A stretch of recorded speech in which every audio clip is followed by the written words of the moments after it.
kí lẹ wá ṣe níbí lẹ́ni. all right ẹ ṣe nǹkan tá a wá ṣe ń bí lẹ́ni òun ni pé a rí awuyewuye pé gbogbo àwọn kan táwọn ms bàbá ń kà wọ́n mislead àwọn èèyàn ni wọ́n ń parọ́ ni wọ́n ń ṣe àwọn èèyàn lọ́nà ni ìtukùtù ló ń tú nínú Quran ọ̀tọ̀ nìkan tó wà ń bẹ ọ̀tọ̀ nìkan tó ń sọ so a dẹ̀ rí pé ó pẹ̀lú nǹkan tí ó fà á tí mo fi challenge gbogbo àwọn àfáà yẹn pé òkè ẹ̀yin àfáà tí mo dárúkọ yìí tó bá jẹ́ pé ẹ mọ̀ pé nǹkan tá à ń sọ yìí irọ́ ni a challenge yẹn jáde síta ẹ debunk àwọn nǹkan tá à ń sọ so a dẹ̀ rí pé a rí èèyàn kan tó jáde àfìgbà tí àfáà àlífà àgbà tó ní àwọn máa dáhùn gbogbo àwọn ìbéèrè wa so gẹ́gẹ́ bẹ́ẹ̀ dẹ̀ ṣe mọ̀ ọmọ Yorùbá ni wá so ìbéèrè wa gbogbo àwọn nǹkan tá a ní lọ́wọ́ kọ́ńkọ́n fáwọn gbogbo àwọn nǹkan tá a ti ń kà bóyá ṣe ni à ń mislead àwọn èèyàn àbí òdodo là ń sọ so ìdí tá a fi wà ń bí nìyẹn láti question nípa Arab culture tí wọ́n gbé wá fún wa so àwọn dẹ̀ retí dáhùn náà máa ṣe tán àwọn máa dáhùn gbogbo àwọn béèrè. ok ó ti kàn yín àlùfáà àgbà kí ni ẹ̀yin tó tẹ wà níbí lẹ́ni sà. ok ìdí méjì ni mo fi wà níbí lẹ́ni àkọ́kọ́ gbogbo ìbéèrè tí wọ́n ní pátápátá tí wọ́n fi obìnrin táwọn rò pé wrong pẹ̀lú Islam lílé tí Islam ò fi dáa mo fẹ́ fún wọn láǹfààní láti sọ ní iwájú mi kí wọ́n sì fi ibi tí wọ́n ti mú wá kí wọ́n fi hàn wá ká jọ access àwọn evidence wọn publicly right àwọn tí wọ́n mú wá yẹn bí wọ́n ṣe ń gbé jáde tán máa ní tọ̀ ẹ wo verse yẹn lílé yìí ẹ fi hàn wọ́n lójú screen wọ́n á tún gbé jáde bí lálẹ́ yìí so á jọ wò ó papọ̀. ẹlẹ́ẹ̀kejì ń bẹ nígbà tí wọ́n bá ń wíìnì lálẹ́ yìí a rí báwọn ni wọ́n ráìtì tá a fi Islam lẹ̀ because tẹ́yìn ò bá kí n ṣòkùrọ̀ the next thing ni pé tó bá ti jẹ́ pé tí wọ́n ń sọ nípa Islam yẹn tó tọ́ bá ní àfi ká fi Islam lẹ̀ èmi á bi wọ́n nípa nǹkan tí ó kù tán fẹ́ ká máa ṣe kò jù bẹ́ẹ̀ yẹn lọ látọ̀dọ̀ tèmi. ok sir ẹ ṣé gan now anybody tó bá béèrè questions tẹ́ bá ti béèrè questions yín tẹ́nìyẹn bá ti ń dáhùn lọ tó bá ní nǹkan tí ẹ fẹ́ béèrè lọ́wọ́ ẹnìyẹn ẹ kọ sílẹ̀ títí ẹnìyẹn máa fi land tí máa béèrè lọ́wọ́ ẹnìyẹn wípé ṣé ẹ ti ṣe tán wá ní bẹ́ẹ̀ ni màá wá ní kẹ́ fún lésì kò sí argument kò sí èbúbú téèyàn kan bá ti ń sọ̀rọ̀ ẹ lọ má bu ẹnìkejì. gẹ́gẹ́ bí jẹ́ pé ms ẹ jẹ́ ká bẹ̀rẹ̀ lọ ẹ jọ̀ọ́. all right ladies first. so ms ẹ kí gbogbo ilé mo dẹ̀ kí Ustaz Jamiu náà wọ́n wà sálẹ̀ wọ́n jẹ́ kan náà àwọn àfáà ńlá tó wà nílẹ̀ Yorùbá ẹ kí wọn kí gbogbo ilé ẹgbọ́n sókè ms ẹ jẹ́ àná. so mo kí everybody so ẹ̀yin yan wa bó bá ṣe ń mú àwọn Quran verses àbí hadith tó bá ti ń mú wa ẹ máa kọ́lẹ̀ ẹ máa check ẹ̀ so bóyá irọ́ ni à ń pa bóyá òdodo ni gbangba ti dẹkùn báyìí kedere dẹ̀ ṣe tán tó fẹ́ bẹ̀ wò so Allah's wife ladies first ẹ ṣé. ẹ ṣé ẹ kálẹ́ everybody ọba mo greet yín salamu alaikum sí àwọn muslims so first claim tèmi nínú Islam ìdí tèmi fi sọ wípé Islam is a bad terrible idea ni wípé nínú Islam a ti kà á ní pé ẹ lè fẹ́ ọmọdé ẹ dẹ̀ lè bá a sùn màá repeat ara mi nínú Islam Allah subhanahu wa ta'ala ó ti fún wọn ní permission pé wọ́n lè fẹ́ ọmọdé wọ́n dẹ̀ lè bá a sùn proof mi ẹ̀rí tẹ̀mí ní fún yẹn à á lọ sínú Quran nísìn so mo ń quote from Surah Al-Talaq aya number 4 mo máa gbé sórí screen mo ń bọ̀ Surah Al-Talaq Quran chapter 65 aya number 4.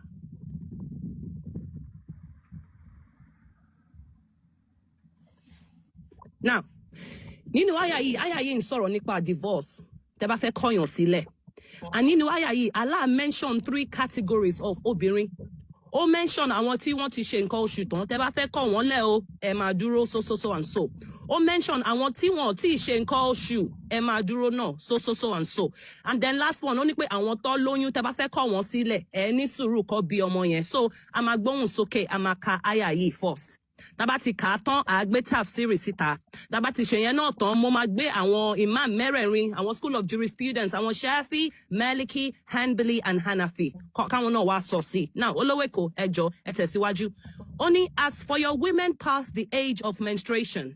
fún àwọn obìnrin tí wọ́n ti kọjá nǹkan oṣù. in case you do not know. bóyá tí o bá mọ̀.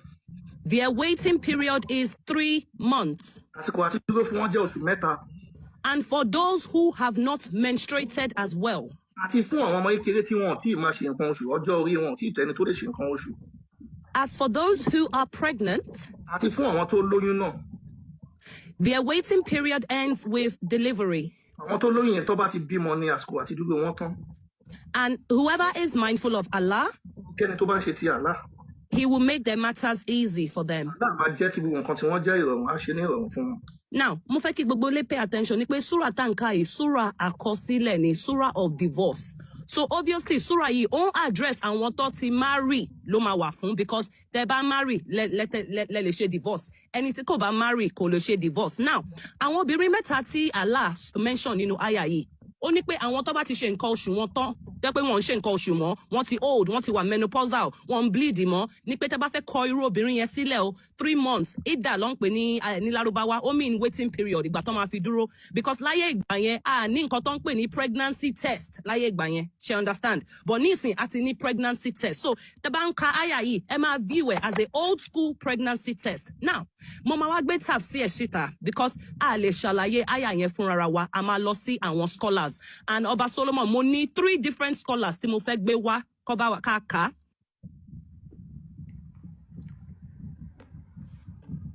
First one is by Ibn Abbas. Ibn Abbas ṣàlàyé gbogbo ẹ̀ fún wa. Olówó Èkó, tẹ́ bá ti ready. Ibn Abbas sọ wípé, and for such of your women as despair of menstruation. Wọ́n ní fún àwọn obìnrin tí wọ́n ti kọjá nǹkan oṣù. If you doubt about because of old age. Nítorí pé àgbà ti dé, wọ́n ti darúgbó kùjẹ́kùjẹ́. If you doubt about their waiting period. Tí o bá ṣe iyèméjì nípa àsìkò àti dúró wọn. Their waiting period shall be 3 months. Àsìkò àti dúró wọn jẹ́ oṣù mẹ́ta. Upon which another man asked, Ọkùnrin mi béèrè pé, oh Rasulullah, Muhammadu, what about the waiting period of those who do not have menstruation because they are too young? kí ni àsìkò àti dúró fún àwọn ọmọ kékeré, àwọn ọmọ pẹ́níṣín tí wọ́n ti máa ṣe nǹkan oṣù torí ọjọ́ orí wọn kéré gan. Their waiting period is 3 months. Àsìkò àti dúró tàwọn ọmọ yẹn náà jẹ́ oṣù mẹ́ta ìyẹn fún àwọn ọmọ kékeré. Another man asked, what is the waiting period of those who are pregnant? Ọkùnrin mi béèrè pé àsìkò wo ni fún láti dúró fún àwọn tó ní lóyún. Their waiting period shall be till they bring forth their child. Wọ́n ní àsìkò tẹ́ máa fi dúró fún àwọn tó lóyún ni tó bá ti bímọ. And whoever keepeth to Allah's duty, ẹni tó bá gbọ́ nǹkan tí Allah sọ tó mú tálá ṣe. whoever fears Allah regarding what he commands, ẹni tó bá yà Allah tó tẹ̀lé gbogbo òfin Allah. he will make their matters easy for them. Allah máa ṣe gbogbo nǹkan ní ìrọ̀rùn fún wọn. Thank you. Madegbe, another scholar.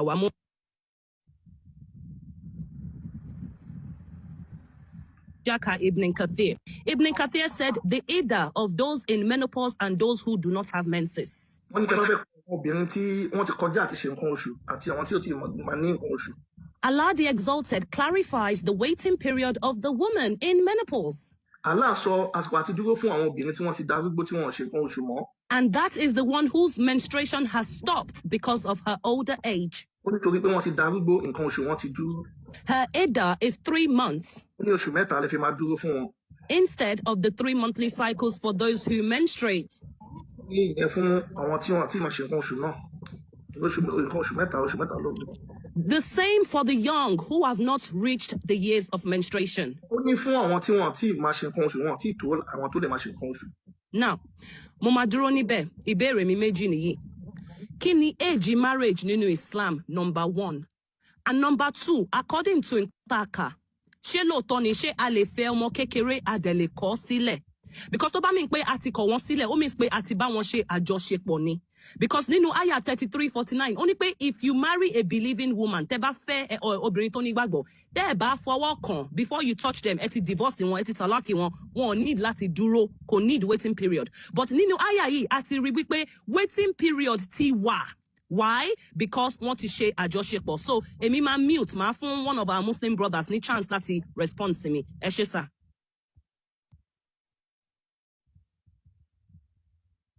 Ó yá, ta ló fẹ́ fún wọn lésì? Ṣé àfa àgbà ló fẹ́ fún wọn lésì ni? Bọ̀bọ̀ tó inú mi máa dùn kí àfa àgbà máa coordinate kíní ẹ̀. Ta lè fẹ́ kó fún wọn lésì àfa àgbà? Ta ló máa fún wọn lésì? Ẹ hàn mute o. Àlífàgbà. Àbí wọn sí bímọ ni? Mi tí ẹ mọ̀ pé ti mute mi. So ta lè fẹ́ kó fún wọn lésì? Èmi ni màá fún wọn lésì. Àbí ṣá anybody náà brothers kan fẹ́ sọ̀rọ̀. Ẹ kò tẹ̀síwájú.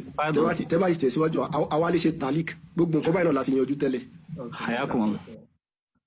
أعوذ بالله من الشيطان الرجيم بسم الله الرحمن الرحيم الحمد لله رب العالمين والصلاة والسلام على رسوله الأمين وبعد. Sister tí wọ́n sọ̀rọ̀, ṣé wọ́n lè kó ti àyà tí wọ́n fi sọ̀rọ̀ lẹ́ẹ̀kan sí, then ẹni tó bá wọn gbé sójú screen kó bá wọn gbé síbẹ̀ padà. Surah Al-Talaq. Ilé bá gbé sí lọ́dọ̀ mi bí báyìí. Okay, ẹ jẹ́ kí sister yẹn máa answer. Èmi máa gbé sí lọ́dọ̀ mi. Now, ẹ̀mí máa gbé sí lọ́dọ̀ mi mo lè bá yín gbé sí lọ́dọ̀ mi.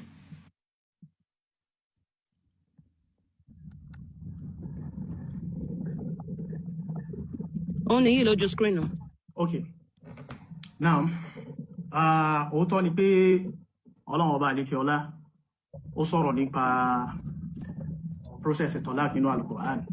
Ó dẹ̀ fìdí ẹ̀ múlẹ̀ fún wa dáadáa. Ta ló jáde? Kí ló ṣẹlẹ̀? Network ni. Ẹ padà send request o. Ọba Solomon ẹjọ́ sẹ́yìn nìkan lẹ́ni moderator mi báyìí sá. Kí lẹ wí? Sẹ́yìn nìkan lẹ́ni moderator. Èmi ni. Ẹ̀yin nìkan lẹ́ni moderator. Ṣé ẹ rò pé bí wọ́n já wọn ni? No. Bẹ́ẹ̀ni wọ́n sọ̀rọ̀ lọ́wọ́ jábọ́. Ẹnìkan péré ni moderator tó wà níbí. Dáre kí n jọ gbogbo pé ní moderator yẹn. Ẹ tẹ̀síwájú kẹ́ ṣàlàyé ẹ̀. Nǹkan tẹ́ gbé wá kọ́ ni problem. Ẹ bá gbé wọn sókè tó bá pọ̀ já wọn bọ́ ni àní fẹ́ fara gbà yẹn. Ẹlú ọ̀gá ẹ má wọrí àwọn agbé wọn padà wá sókè. Àfá ẹ padà sẹ́ẹ̀dì request. Bọ̀dé ní òbí lè kọ́ já wọn bọ́.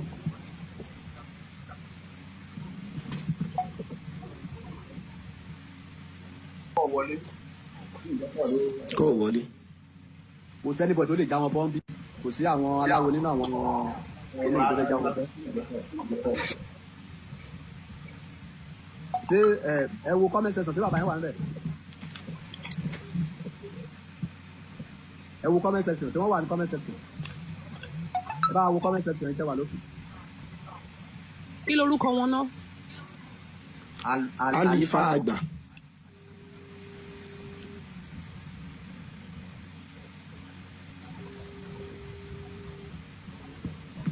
Jẹ́ bá wa power tap lọ, ẹ máa gbé like yẹn lọ sókè. Ẹ máa join the team Ọba Solomon, ẹ send the 1 coin sókè. Ọba yẹn náà yẹ kẹ́ máa set the live goal now. Thank you for hosting us, sha. Òtítọ́ gangan ni kókó. Ó bá wọn kan send o, ó bá wọn kan má send ẹ. Ẹ ṣú ọ̀pọ̀ wọn okay sẹ́ẹ̀tì pé wọ́n ẹ pè wọ́n lórí fóònù. But tí ní pé kẹ́ ẹ double tap so that kí live yẹn lè máa lọ sẹ́lẹ́nsẹ́ ẹ double tap. Kí ni wọ́n wí? Wọ́n nípa wo ẹ ṣe sọ wọn náà ò bí yàn drop àwọn pé àwọn change internet àwọn ni tí wọ́n máa join wọn padà. Okay. Ó yá ẹ máa continue ẹ lè continue kẹ́ máa dáhùn question yẹn lọ. Naam ẹ ṣeun. Àkọ́kọ́ nǹkan tí wọ́n gbé wá yìí kí àwọn èèyàn mute. Everybody mute please. Gbogbo wọn ló ti mute. Naam alhamdulillah sima salatu wa salam ala rasulillah Muhammad ibn Abdullah wa alihi wa sahabatihi wa sallim. Al-Qur'an ìwé òfin tí Ọlọ́run fi ṣètò gbogbo nǹkan tá a máa ṣe nínú ayé ni. Lára nǹkan tá à ń ṣe láyé òun náà ni pé à ń marry. Lára èyí náà ni pé àwọn èèyàn divorce. Ọlọ́run bá wá ṣàlàyé fún wa bá ṣe marry nínú Al-Qur'an yìí kan náà. Ó tún wá padà ṣàlàyé fún wa pé òkè tí marriage ò bá work mọ́ you have right to divorce. Al-Qur'an a máa ń ṣàlàyé ní ọ̀nà mẹ́ta. Bẹ́ẹ̀ ni àkọ́kọ́ ká ṣe tafsir al-Qur'an bil-Qur'an. Ká mú àyà kan nínú Al-Qur'an ká fi tú Al-Qur'an eléyìí ni tó fi ń wọlé jù. Ẹlẹ́ẹ̀kejì ni tafsir al-Qur'an ká wá lo hadith ká lo nǹkan tánàbí sallam sọ nípa Al-Qur'an yẹn ká fi ṣàlàyé ẹ̀. Ẹlẹ́ẹ̀kẹta wá ní pé kí ni àwọn àáfàá sọ tá a bá rí àyà tó tú nínú Al-Qur'an a máa nílò hadith tá a bá rí àyà tó tú pẹ̀lú Al-Qur'an tí a rí àyà tó tú pẹ̀lú hadith a wà òpin kí ni àgbọ́yé àwọn àáfàá lórí ẹ̀ mẹ́tẹ̀ẹ̀ta ni màá ṣe ń sìn pẹ̀lú ògo náà ṣé kàlífà gbà ṣé kí n continue. Assalamu alaikum wa rahmatullahi wa barakatuh. Mo ti padà dé alhamdulillah. Àlífà àgbà. Náà. Ẹ jọ tó Ọlọ́run. Ata ló wò yìí. Ẹ ló wò mí náà. Kí lẹ sọ? Ọ̀dọ̀ King ni King James. Ẹ jọ tó Ọlọ́run kó wọ́n bá di wípé bíbí la fẹ́ sùn sílé ni. Ṣé rí Al-Qur'an tó ń kà lọ látàárọ̀ báyìí? Wọn ò ní divorce ò dá o. Point tó ń proof ń bẹ̀ ni wípé ọmọ kékeré náà sọ̀rọ̀ nípa. Ọba Solomon ẹ má wọrí agbọ́ wọn yé ẹjọ́ má wọrí agbọ́ wọn yé agbọ́n wọn yẹ má wọlé bàbá sí. hello sir bóyá wọ́n sì máa yọ yín dànù agídí ti fẹ́ pọ̀ jù yes we are not here for play gbogbo aláníṣẹ́ lápá nǹkan tó fẹ́ clear láàrin yẹn ni wípé ṣé lóòótọ́ ni wípé àwọn ọmọ kékeré yẹn ní ẹ̀sìn mùsùlùmí gbà pé kó máa fẹ́ wọn àbí irọ́ nǹkan tó sọ pé ká bá wa clear nìyẹn ẹ̀sìn nǹkan sir God bless you. Ọba ṣé mo lè repeat the question mi ẹ jọ̀ọ́. Okay, now Ellie, go ahead. Just repeat the question me. Now, àti rí nínú àyà yìí pé àyà àkọ́ tẹ́ bá fẹ́ kọ̀yàn sílẹ̀ ni. Ó dẹ̀ mention 3 categories of obìnrin. Ó mention tẹ́ bá fẹ́ kọ àwọn tó ti ń ṣe menopause lẹ̀. Allah subhanahu wa ta'ala ó ní kẹ́ dúró 3 months. Ó dẹ̀ tẹ̀síwájú ó sọ pé àwọn tí wọn ò tí ì ṣe nǹkan oṣù. Ṣẹ̀dẹ̀ mọ̀ pé báàsì yìí ó ń kọ̀yàn sílẹ̀ ni, which means pé ẹ lè marry ọmọ kékeré ẹ dẹ̀ lè kọ̀ wọ́n sílẹ̀, which automatically means pé ẹ lè fẹ́ wọn ẹ dẹ̀ lè bá wọn sùn. Okay, ẹ ṣeun sister. Verse tẹ́ka yìí kò mean pé ẹ lè fẹ́ ọmọ kékeré. Kódà kò sọ wípé àwọn tí wọn ò tí ì ṣe nǹkan oṣù. Àwọn tí wọn ò ṣe nǹkan oṣù ló sọ. Wallati lam yahidna, those who have reached a marriageable age but they are not menstruating. And aya Quran mi ló máa easily já irọ́ yín. Tí Quran bá fẹ́ sọ̀rọ̀ nípa pé yóò sí reach a specific age, a ṣàlàyé ẹ̀. Ẹ lọ sí Suratul Nur verse 57. Ẹ jọ̀ọ́ ẹ bá mi ṣí lọ́dọ̀ yín King Just Me. Suratul Nur verse 57. Baba, it's not ṣàlàyé tí ò ní ó máa yí ká ṣàlàyé. Suratul Nur screen. ẹgbẹ́ mi sí biscuit Suratul Nur verse 57 Verse àbí. 57 ká kàn pé àwọn verses méjèèjì yìí.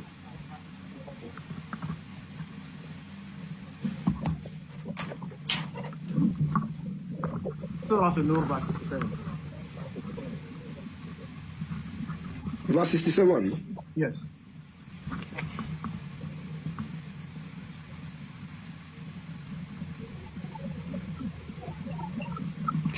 àbí 57. 57, 5-7.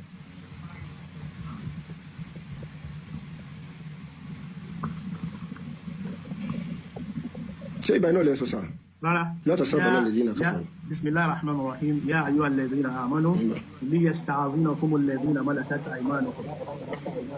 57. 5-7. Suratul Nur 57. Yes. Ẹ̀yin gbé sórí screen àbí ẹ máa ṣe. Ẹ lè bá gbé síbẹ̀ o. ẹ má wọrí ẹ má wọrí. ẹ̀yin lè gbé síse bẹ́ẹ̀ lẹ́ bèrè kọ́ lè confam fún wa jẹ́ pé irọ́ náà lọ́ka fún yín. Bẹ́ẹ̀ ni kísà yẹn náà lè bá gbé sí. nǹkan tó wà 57 lè lè ṣe. Suratul Nur verse 57. bẹ́ẹ̀ ni sà bọ́n mo lè bá yín gbé Suratul tó wà Suratul Nur. 58, sorry, 58. Now. Okay, bismillah. Ẹ jẹ́ bá. Kí n káàbì. ẹ jọ sà tẹ bá ti ń kà lọ ní English ó yá olówó èkó wọn bá wa tún ní Yorùbá. irọ́ kó má bàa tún Yorùbá sà ẹ má wọrí. Islamic knowledge. Ẹ jọ ṣé Yorùbá yín dá gájá dáadáa àbí kébì wọn àti sí Yorùbá. ẹ rí àyè bá wa tún sí Yorùbá. ẹ máa bá a tún ṣe torí Yorùbá mi o. A rọ èmi lọ́rùn gidi gan, brother Justin, ẹ gbé sójú screen bẹ́ẹ̀. A fẹ́ rọ èmi lọ́rùn púpọ̀ jù láti tún ní àti Lárúbáwá sí Yorùbá. A'udhu billahi minash shaitanir rajim. Bismillahir rahmanir rahim. Ayé kébì náà try kì í ṣu ní ọ̀dọ̀ méjì. láti English lẹ́ máa fi tún sí Yorùbá wa àgbọ̀ Lárúbáwá o. Ok, ẹ jẹ́ kí n try láti search fún English version. mo lè máa ka English bí bá ṣe. Ok, ó yẹ máa kà. O you who have believed. Now, gbogbo ẹ̀yin tẹ́ ẹ jẹ́ onígbàgbọ́. Let those whom your right hand possesses and those who have not yet reached puberty among you ask permission of you before entering at 3 times.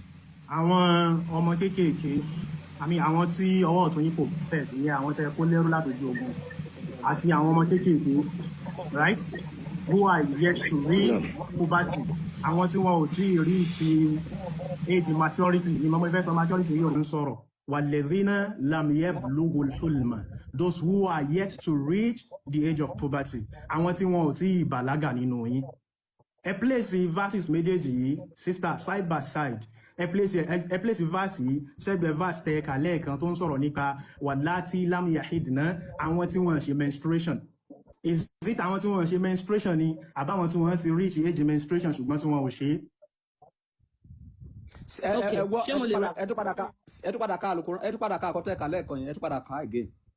Fáàsì tí mo kà. ẹ jọ̀ọ́ jẹ́ ká dáhùn. No, kì í sọ̀dọ̀ yìí, kì í sẹ̀yìn. Okay. No, hold on. Ẹ tún padà ká ìkọ́tẹ́ ẹ̀ka lẹ́ẹ̀kan yẹn ẹ tún padà ká again. Olówó Èkó. Yes. Ṣé èmi ni àbí Yes, sísá náà? yes, sir. Ẹ já ka again because okay. Ní ká Now, tún padà gbọ́ ọ̀kọ̀tọ́ kan lẹ́ẹ̀kan. gbogbo ilé ẹgbọ́ o. Ẹ dẹ̀ mọ̀ pé Surah Talaq nìyí o, divorce nìyí o. Ó ní as for your women past the age of menstruation. fún àwọn obìnrin tí wọ́n ti kọjá tí wọ́n ò ṣe nǹkan oṣù mọ́. Ẹjọ́ King ẹ bá wa mute echo ẹjọ́ ẹ má bínú tẹ́ bá ti sọ̀rọ̀ tẹ́ má bá wa mute àti Ali náà ẹjọ́ sá. Ó ní as for your women past the age of menstruation. fún àwọn obìnrin tí wọ́n ti kọjá nǹkan oṣù ṣíṣe. In case you do not know, bóyá tí o ò bá mọ̀. their waiting period is 3 months. àsìkò tẹ́ fi máa dúró fún wọn jẹ́ oṣù mẹ́ta gbáko. And those who have not menstruated as well. àti àwọn tí wọn ò tí ì máa ṣe nǹkan oṣù. And as for those who are pregnant, fún àwọn tó lóyún o. their waiting period ends with delivery. àwọn tó lóyún yẹn bọ́ bá ṣe bímọ ní àsìkò àti dúró tán wọn. And whoever is mindful of Allah, ẹnikẹ́ni tó ń gbọ́ tààlà tó ń ṣe tààlà. He will make their matters easy for them. aláàbò máa ṣe gbogbo nǹkan wọn ní ìrọ̀. Solomon, ẹjọ́ ẹ má bínú sá. Ẹ mọ̀ pé àwọn scholars wà. Àwọn the same for the young who have not reached the years of menstruation. fún àwọn ọmọ kékeré tí wọn ò tí ì tó ẹni tó lè máa ṣe nǹkan oṣù bí ọmọ ọdún kan ọmọ ọdún méjì ọmọ ọdún mẹ́ta àwọn ọmọ pé ní ṣe.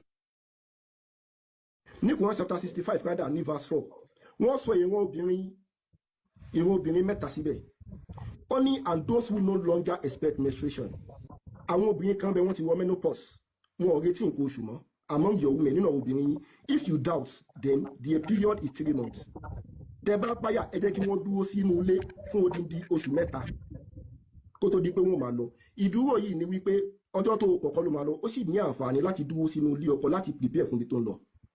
Then their period is 3 months and also for those who have not menstruated. Wọ́n wá ní bákan náà irú eléyìí ló wà fún àwọn obìnrin tí ò tí ì ṣe nǹkan oṣù. Nǹkan tó fà á tí ẹni fi ń béèrè irú ìbéèrè yìí òun ní pé wọn ò mọ̀ nípa ìmọ̀ ìjìnlẹ̀.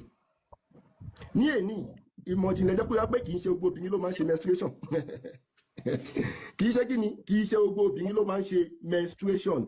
Ẹni yìí believe wípé téèyàn bá ti menstruation mí ìpọ́nmọ́ kékeré ni rárá ọ̀pọ̀lọpọ̀ obìnrin. King Jasmine. Ẹ má bínú ẹjọ́ ọba King Jasmine. Wọ́n sọ̀rọ̀ láti ẹ̀kọ́ ìmọ̀ pé mo wà muted. Ẹ má bínú ẹjọ́. Àlefa àgbà mọ́ bọ̀. Sẹ́rí àwọn 14.6 tó wà níbí yìí wọn kì í so mùgọ̀. They are here for nǹkan tá à ń ṣe níbí yìí ó yàtọ̀ sí wípé akọ̀ wá ń ṣeré. We are here for something serious. Sẹ́rí alẹ́ ti jura lọ. Mo dẹ̀ mọ̀ wípé ó nìkan tí ẹ rí kẹ́ tó gbé program yẹn wá síbí.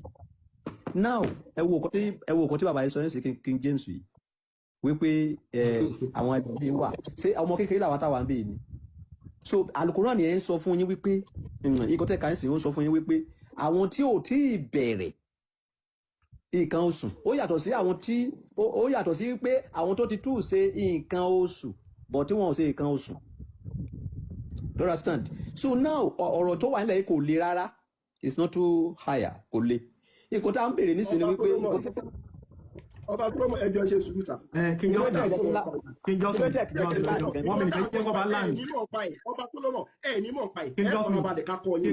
King Justin ẹ jẹ́ kó bá land ẹni sùúrù ẹ jẹ́ kó kálukú wọn land a máa múlẹ̀ kankan pẹ̀lú ìyọ̀dọ̀ náà àwọn àmì.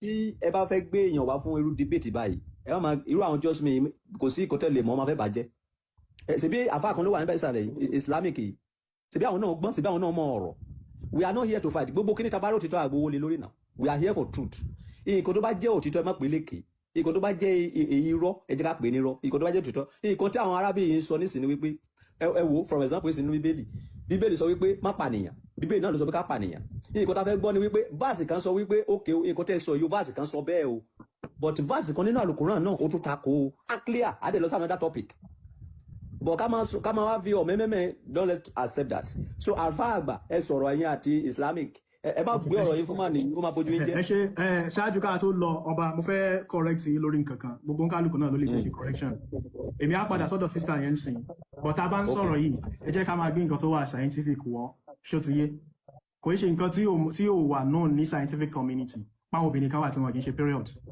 bó ṣe wà known ní scientific community páwọn obìnrin usually tán bá ti wọ 45 ó yẹ kán ṣe menopause àwọn nǹkan 35 ni wọ́n ń ṣe tiwọn these are well known things so nítorí pé à ń sọ̀rọ̀ ẹ̀sìn ká deny nǹkan tó jẹ́ scientific fact brother just me tí wọ́n sọ̀rọ̀ nípa páwọn obìnrin kan kì í ṣe period it is up to him láti prove ẹ̀ fún wa kán dẹ̀ fún wa ní ẹ̀rí sí gbogbo wa ò rí lálẹ́ àìrí ẹ̀rí yẹn láfi máa sọ pé òpùrọ̀ ni brother yìí tá a bá rí àlẹ́tọ̀ àti sọ̀rọ̀ náà èmi fẹ́ padà sọ́dọ̀ arábìnrin tí wọ́n ń sọ̀rọ̀ yẹn sister ẹ sọ pé Islam sọ fún wa pé a lè fẹ́ ọmọ obìnrin mo tẹ fẹ́ bí ẹni tó jẹ́ Abdul Malik láàrin yín bí léèrè kò tí ì dá sọ̀rọ̀ yìí látàárọ̀ kó bá wa dá sọ̀rọ̀ yìí sí ìtẹ́ kó ń gbọ́ lárúbáwá ní tiẹ̀ wallati lam yahidna kí ni ìtumọ̀ kí ni lọ́dọ̀ Abdul Malik tó ń gbọ́ lárúbáwá because tẹ́ bá ń ṣe English translation àbí Yorùbá ẹ lè má rí ọ̀rọ̀ render completely so ká juxtapose àwọn verses méjèèjì sẹ́gbẹ̀ẹ́ ara wọn kí ni ìtumọ̀ rẹ̀ lọ́dọ̀ brother tó jẹ́ pé àwọn lọ sílé kí òye. ẹ ṣeun bàbá mi àlífàgbà question tó dá lẹ́bẹ̀rẹ̀ tó ìtumọ̀ wàláì lam yahidna òun náà ni àwọn tí wọ́n ti máa ṣe nǹkan oṣù látara wípé wọ́n kéré lọ́jọ́ orí you understand so nítorí pé tá bá sọ̀rọ̀ nípa ẹ̀sìn Islam bẹ́ẹ̀ ṣe sọ pé wọ́n kéré lọ́jọ́ orí yẹn ẹ kàn ké verse tó sọ pé wọ́n kéré lọ́jọ́ orí ẹ mú that word tó sọ bẹ́ẹ̀ jáde. ẹ farabalẹ̀ wàláì lam yahidna ẹ jẹ́ kí n délẹ̀ náà kì í kẹ́ tó sọ̀rọ̀ so wàláì lam yahidna àwọn tí wọ́n ti bẹ̀rẹ̀ sí ní máa ṣe nǹkan oṣù nítorí pé tá bá sọ̀rọ̀ nípa tafsir Quran so a ní tá bá sọ̀rọ̀ nípa Quran tá bá sọ̀rọ̀ nípa pé kí ni ìtumọ̀ nǹkan nínú Islam a máa ní al-ma'na al-istilahi wal-ma'na al-lughawi ìtumọ̀ ti istilah èyí tí Islam gbà láyé pé ìtumọ̀ tí Islam gbà lérò rẹ̀ adema ní ìtumọ̀ ti grammar pé nǹkan tí Islam gbà lérò nǹkan tí grammar like tá bá sọ̀rọ̀ nípa grammatical meaning ó wà lọ́tọ̀ Islamic meaning ó wà lọ́tọ̀ so tá bá sọ̀rọ̀ nípa verse pé wallahi lam yahidna àwọn tí wọ́n ti bẹ̀rẹ̀ nǹkan oṣù òun làwọn tí yẹ sí pé wọ́n ti ṣe nǹkan oṣù látara pé wọ́n kéré létò ìjẹ́ sí pé àwọn oríṣiríṣi tafsir rẹ̀ bí a ṣe mọ̀ pé innal ulama warathatul anbiya àwọn àfáà ni wọ́n jogún àwọn ànábì pẹ̀lú ìmọ̀ Islam so wọ́n jẹ́ kó yé wa wípé àwọn tí wọ́n sọ bẹ́ẹ̀ náà ni àwọn ọmọ kéékèèké tí tafsir oríṣiríṣi tọ́lẹ̀ lọ́bẹ̀ so àtàwọn àfáà oríṣiríṣi lẹ́sí pé kódà ó fẹ́ jẹ́ ittifaq àpanupọ̀ àwọn àfáà lórí ẹ̀. Sheikh indi mudakhala ẹ jọ̀ọ́ mo ní question méjì péré fún àfáà Malik tó ṣe sọ̀rọ̀ yìí ṣé according to Islamic paradigm ṣé àwọn ulama aluhumul ma'sumun ṣé ma'sum ni wọ́n according to Islamic paradigm ìtumọ̀ ni pé ṣé wọn ò lè ṣé a gbà pé gbogbo nǹkan tó bá sọ òdodo ni a lè yiri ẹ̀ wò ṣé nǹkan táwa mùsùlùmí gbàgbọ́ nìyẹn according to Islamic paradigm. ok ẹ ṣe gan so al-ulama laysu ma'sumin nípa mùsùlùmí Islam àwọn olùmọ̀. ẹ bá a sọ Yorùbá. ẹbẹ́ yìí náà sọ lágbàwá ń sìn so tí máa sọ lágbàwá náà mo máa tún ẹ farabalẹ̀ àwọn àfà wọn kì í ṣe ẹni tá a aṣọ níbi àṣìṣe ṣùgbọ́n àpanupọ̀ àwọn àfà aṣọ wọn níbi àṣìṣe ẹ̀rọ sáà so kí ni fífẹ́ ọmọ kékeré ẹ ṣe sùúrù ẹ̀gbìn bọ́rọ̀ mi délẹ̀ fífẹ́ ọmọ kékeré anabi Muhammad gan practice ẹ̀ so lè rẹ́sí pé ó fi àti ìlọsí gbogbo bẹ́ẹ̀ ẹ farabalẹ̀ àti ìlọsí gbogbo bẹ́ẹ̀ mo ń bọ̀ ìṣe bẹ́ẹ̀ ni mo ṣàbẹ̀rẹ̀ ọ̀rọ̀ èmi mo béèrè ọ̀rọ̀ ẹ dẹ̀ ti dáhùn. ẹ jẹ́ kí n kíkan ọ̀rá ṣókí ni. ẹ ṣe bí nǹkan tí mo béèrè lẹ́ẹ̀ dáhùn ẹ jẹ́ n continue kan mi ẹ ti dáhùn báwo. innal ulama warathatul anbiya àwọn àfáà ni wọ́n ti fún àwọn. mo ti béèrè nǹkan kan lẹ́ẹ̀kan ẹ dẹ̀ ti dáhùn pé ṣé bí a ṣe sọ pé ànábì ò lè ṣe mistake torí pé revelation ló ń gbà ṣé bẹ́ẹ̀ ló ṣe rí ní Islamic paradigm pé àwọn àfáà ò lè ṣe mistake ẹ sọ pé rárá that is the argument ìyẹn ti lọ báwọn. Now alas ẹni tó ẹ̀yin lẹ mú verse yẹn wálẹ̀ kan now I see you are a woman gẹ́gẹ́ bí obìnrin have you seen a case of amenorrhea. Yes sir. kí ni ìtumọ̀ ẹ̀. àwọn tí wọ́n ń gẹ̀tì period wọn but minority obìnrin ló máa ń ṣẹlẹ̀ sí majority of women máa ń gẹ̀tì period wọn. ṣé ó ṣáà lè possible àbí. ó lè possible absolutely. wọ́n rán ànábì sí gbogbo ayé ni either you are a minority or the majority. Now tí àyà yẹn pé wọ́n kéré tán sọ lẹ́ẹ̀kan yẹn Malik fi kún un ni kò sí níbi àyà yẹn so you don't restrict it to a specific subject. tó bá jẹ́ pé ẹ̀yin tẹ́ ẹjọ́ obìnrin fúnra yín ẹ̀yin náà sọ pé case of amenorrhea wà tó jẹ́ pé obìnrin tó yẹ kó ti bẹ̀rẹ̀ sí í ṣe nǹkan oṣù tí ò tí ì ṣe in fact bẹ̀rẹ̀ sí í ṣe nǹkan oṣù tí ò tí ì ṣe in fact no stress lè fà stress lásán ó lè fà obìnrin míì kò tiẹ̀ ní ṣe rárá a rí obìnrin tó ń ṣe menstruation látẹ̀lẹ́wọ́ báyìí go and get your facts clear so okay. That even ends the argument. No there is a case. No ẹ jẹ́ respond. No ẹ jẹ́ respond. sẹ́mo ẹ pé ẹ ti ń dájú òfin rú náà ẹ jẹ́ ká kánṣu ọ̀rọ̀ obìnrin ẹ lọ sí ẹ wá àkùlùkọ̀ràn mi ìjáde ẹ jẹ́ ká kánṣu yẹn eléyìí ò clear. one more thing ọba sister. ọba àti ìṣètò ẹni sùúrù ẹni sister yẹn lè sọ̀rọ̀ sister mo fẹ́ kí answer question yìí. no àti ìparí ẹ Mr. Islamic knowledge ẹni sùúrù.